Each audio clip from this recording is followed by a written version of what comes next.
will not hesitate to use the military and the police to go after drug lords.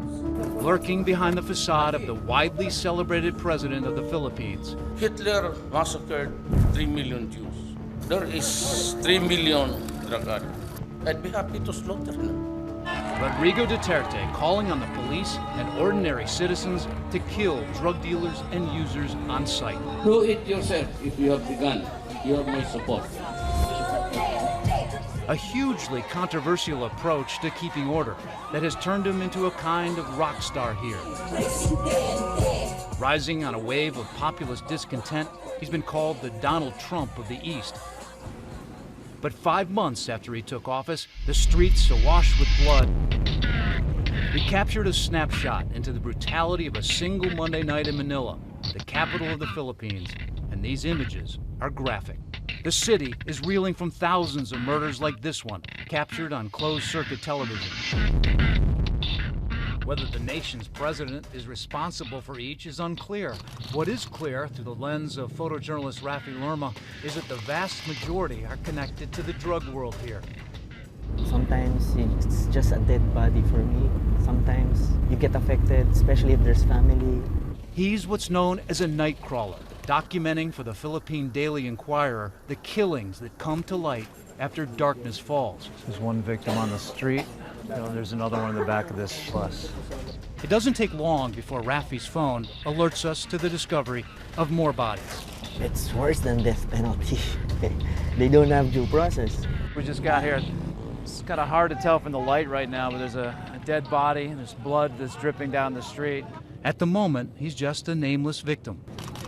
One of the more than 5,800 people who have been killed by police, by vigilantes, and others caught up in the war on drugs. In the crowd, a worried mother.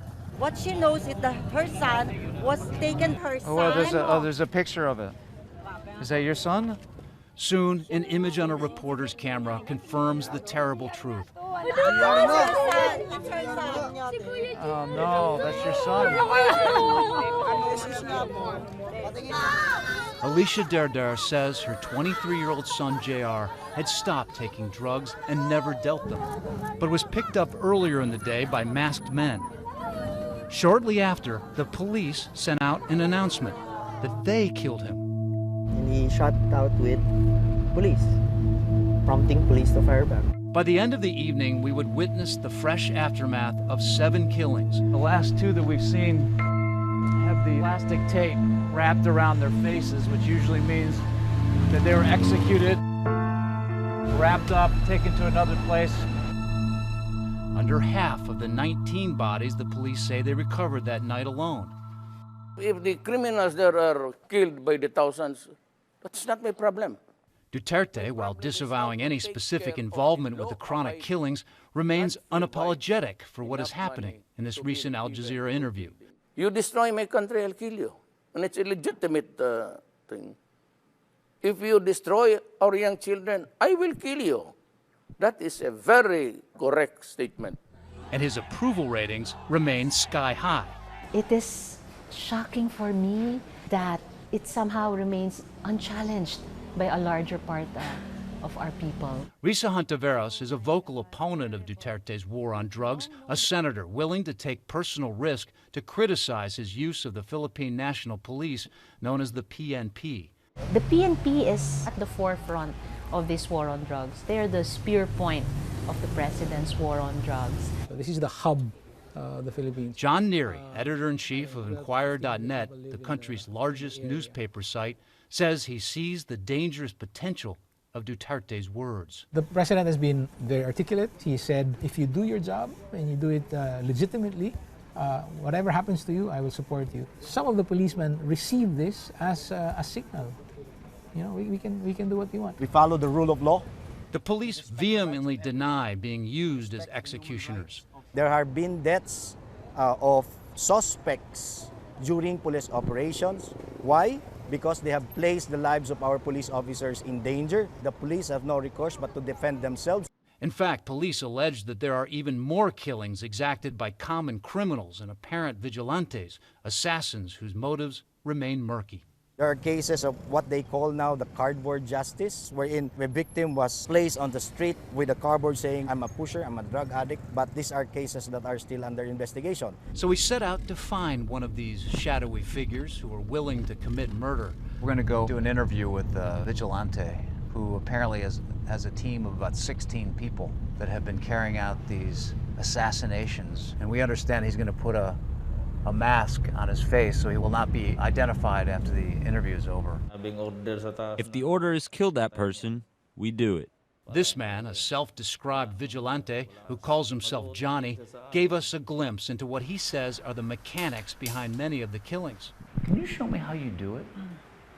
Like, how do you show me physically how you kill somebody? I know what time you'll pass by my place. I'll wait for you on this day. For example, you'll pass by, I will chase and gun him down. When you kill somebody like that, what does it feel like? Nothing. I want to kill him. He's a bad person. No remorse in killing bad people. If you kill addicts, it's helping the nation. That's the president's campaign. Duterte's rise to power began here in this city called Davao, nearly 30 years ago when he became mayor. So this place is called Jack's Ridge, but now it's being named Duterte City. He's a good president. Reverence to their leader has seeped into every aspect of daily life here. His name and images ubiquitous across souvenir stores, on t-shirts, magnets, and even on the fruit itself. Do you like Duterte? Yes. Do you like his fruit? Yeah.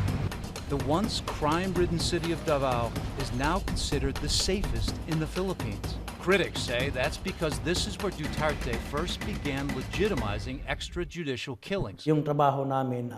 Our job was to kill drug pushers. Edgar Matabato says he spent 25 years as part of the long-rumored Davao Death Squad, a band of volunteers who, he says, worked closely with the police to clean up that city. I thought we'd be helping the good Filipinos, that we were only killing bad people. We met Matabato after being led on a circuitous journey. Matabato points a clear finger when asked about the chain of command. Was the President Duterte, involved in these kinds of killings? Did he give an order?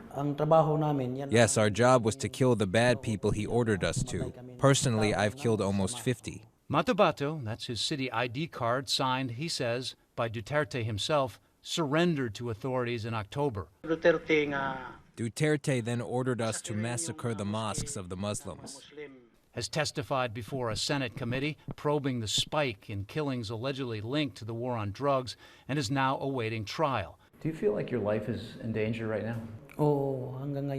Yes, up to now, I know that they will kill me. Duterte has denied knowing Matabato, but in a speech late Monday, seemed to admit that he had taken personal part in at least the search for drug suspects back when he was mayor. In Davao, I used to do it personally, just to show to the guys that if I can do it, why can't you?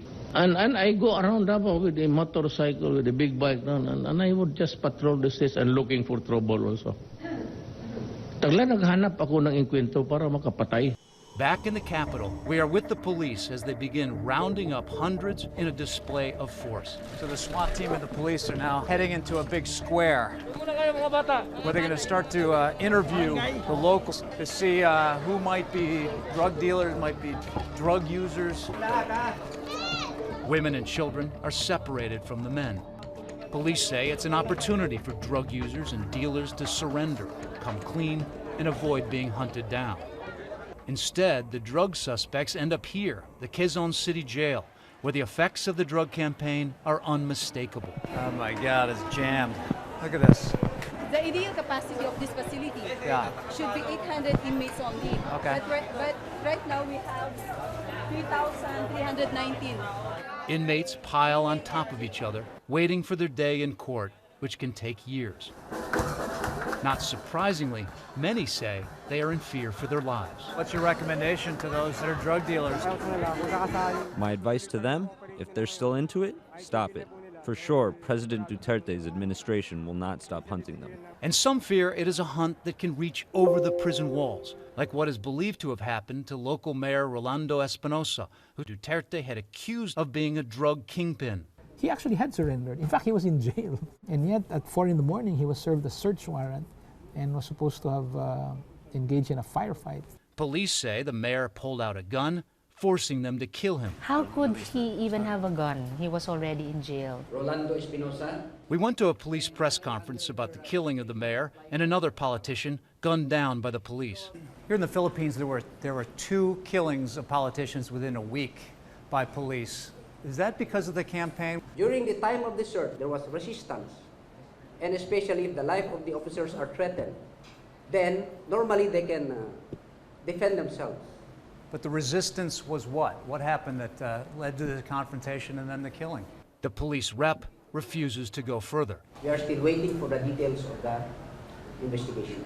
But federal investigators would later determine that the imprisoned mayor was assassinated by the police. Last week, President Duterte says President-elect Trump told him in a phone call, You're doing great. I know what's you worry about these Americans criticizing you. You're doing good. Go ahead. In an email to ABC News, the Trump transition team acknowledged receiving a congratulatory call from Duterte, but said that, quote, there wasn't enough time on that courtesy call to talk about the details of policies. For now, law and order wears a pained face as another mother must bid farewell to her son without understanding why. There's no justice when they killed him. I want to give him a proper funeral. My prayers are with you. Okay? For Nightline, I'm Bob Woodruff in Manila.